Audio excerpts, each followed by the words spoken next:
Well, hello everybody and welcome to my show. My name is Jason DaCosta and this is Consistent Preterism. Thank you for joining me today. I appreciate everybody who has subscribed and who takes the time to listen and like. And even those of you who do not like but still listen, I appreciate you as well. Anyways, hope everybody's doing great today. I wanted to take a little moment here and address just a general argument that you see come up very often against the ancient Israel-only viewpoint, AIO. The argument stems from Revelation chapter 20, which, I mean, you may not know or know this, is probably the single most symbolic, wackadoodle chapter in the entire New Testament, perhaps even the entire Bible. It's loaded with imagery. It bounces around in no particular order. It has images and symbols of all sorts of wacky stuff that just doesn't exist in normal life, like dragons and such, and serpents and 1,000-year millennial reigns and all sorts of stuff, right? And so what these people do when they're opposing IO is they cling to Revelation chapter 20 like poor old Mufasa when Scar stood above him in Disney's The Lion King and dug his claws into his poor little paws and made him fall down the mountainside while little Simba, broken-hearted, watched as he fell to his death. And it was a terrible scene. We all remember it. Lion King was one of the all-time great Disney movies. Still to this day, it holds a special place in my heart. And so they cling to this portion, Revelation chapter 20, as if it's A, as plain as day, and B, their golden ticket into the story. But what they don't realize is that the better way is to look at all the other places in the New Testament that speak of the exact same thing that Revelation 20 does, but they tone it down a trillion notches, those places, and they actually explain to you in somewhat, easy terms what's actually going on. And so this was all sort of kicked off because some guy was commenting on a recent video, and he basically bashed IO and said that we don't know the scriptures, and don't mind me, I'm just rubbernecking, trying to yield into a busy street, so please bear with me a moment. Come on now. You can do this. All right, and we're off. So this guy said that Israel only holds no water because of Revelation chapter 20.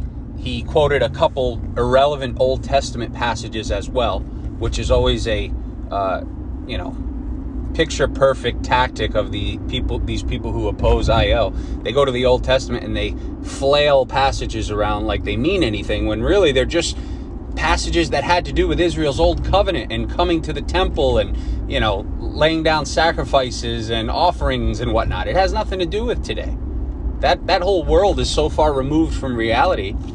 I mean, we're talking centuries upon centuries.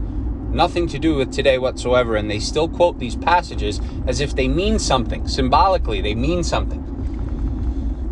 It just doesn't make any sense. But so he quoted a couple passages. I showed him how even those passages that he quoted was all about Israel. It was all about the descendants of Israel receiving glory and being saved from the ends of the earth, and salvation going out like a light to the nations, like a banner to the nations, and calling back his chosen ones, Israel. But he started quoting Revelation 20, and he insisted that this was his golden ticket and that I had the order of events wrong.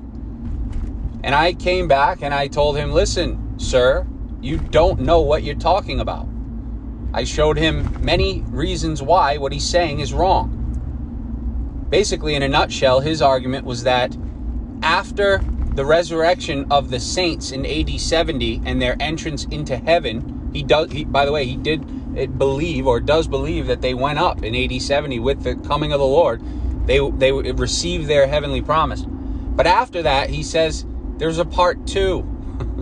There's a part two that kicks off again somehow, and the gospel goes back out and people are saved again. But I tried explaining to him that that wouldn't make any sense, because the final coming of the Lord took place in AD 70 at the end of the temple and the end of the age, at the destruction, when not one stone was left unturned.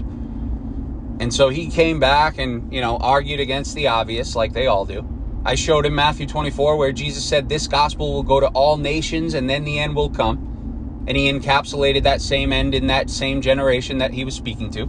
So the end, the coming, the gospel all ended within a generation of when he said that.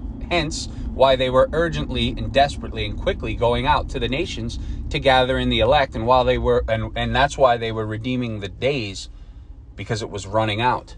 The time was short. So they had a mission to accomplish. I showed him that. He didn't like it. I showed him Romans 11 with Paul saying that when the fullness of the nations came in, all Israel would be saved. He didn't like that. I showed him 1 Corinthians 15, where Paul said that the order of the resurrection was Christ the first fruits, then those who are Christ, that is coming, then came the end. That was it. In order to be one of Christ's, you had to be, sort of gathered in before his coming, because all those who are Christ would be raised at his coming.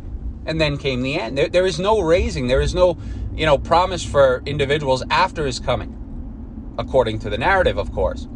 So if his coming was in AD 70, like this guy admits, then he just kicks himself right out of the game, which is why futurism is a must. It's a mandatory perspective if you want to stay in the game. It has to be. There has to be a future return of Christ in order for you to fall within the bookends of this story. And as we know, according to the story, that's impossible because he came within a generation of the ones whom he spoke to in those last days. And so then I showed him Revelation 14 and how no one but the 12 tribes could sing the redemption song, because these were the ones redeemed from the earth, says the story. And I asked him how that could be, and he came back and said that I have the order of Revelation 20 wrong, and that's why. In other words, ignore everything that I just showed you in, pardon me, ignore everything that I just showed you in black and white, and let's go to the gray area of Revelation 20, and let's really form a case there and dig our heels into the dirt, because that's the smart thing to do. But that's what he did.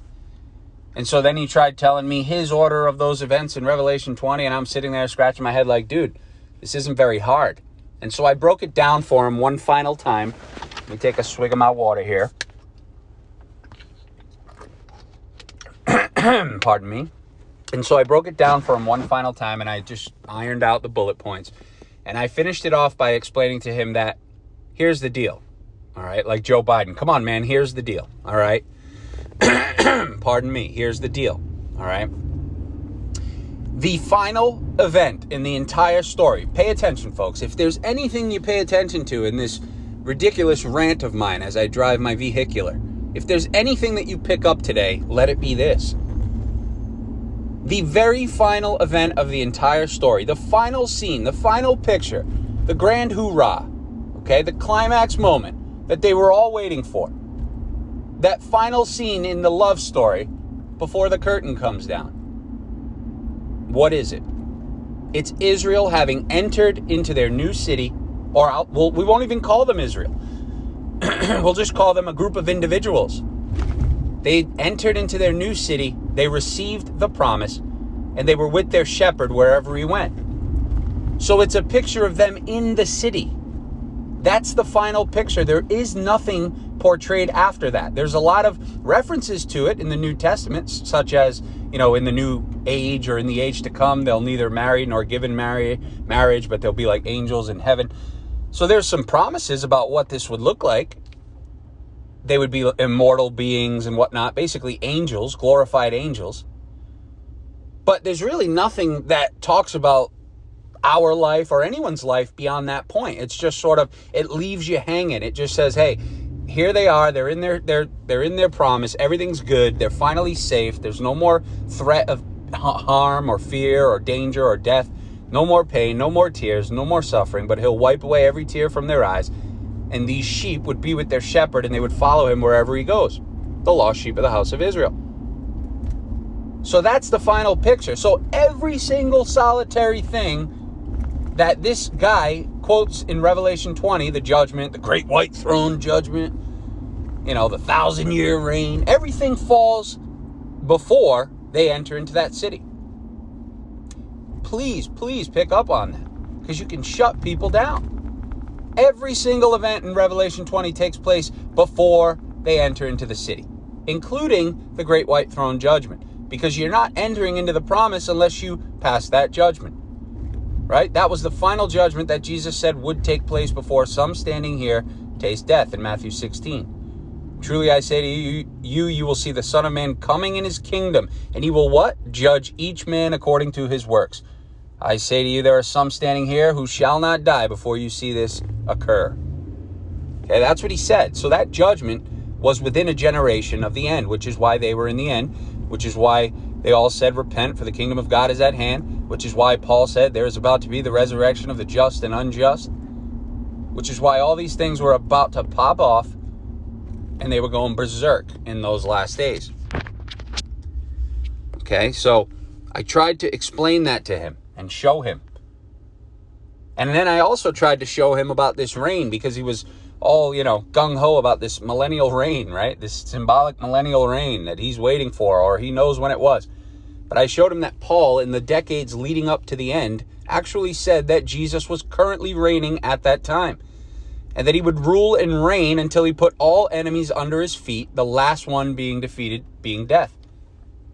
Well, again, Paul made it very clear in letters to the Corinthians and the Thessalonians and others, that at his coming, which, mind you, was within a generation, these individuals would be turned to immortal.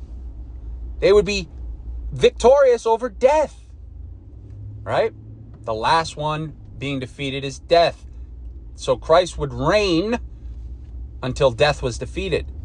And Paul promised that in their generation, some of them to whom he was writing to would not die before the Son of Man came, and they were changed to immortal, transformed in the twinkling of an eye into these angelic beings. And he even quotes an Old Testament passage that says, "Oh, death, where is your sting?" Because at the coming of the Lord, death would be defeated. Which is why he said the order of the resurrection was Christ the first fruits, then all those who are Christ at his coming. Then comes the end. So the end was when death was defeated. Death was defeated at the coming of the Lord, and the coming of the Lord was in that generation and coincided with the fall of Jerusalem. That's the whole story in a nutshell. So this guy blabbering on about Revelation 20 and all the wackadoodle symbolism that you find there, and telling me that I'm wrong because I look at all the clear statements in the Bible and formulate a view rather than look at the most symbolic chapter in the whole world and try to formulate a view. I showed him all these things and he still wouldn't admit it. And that's fine. If you want to dig your heels, that's okay.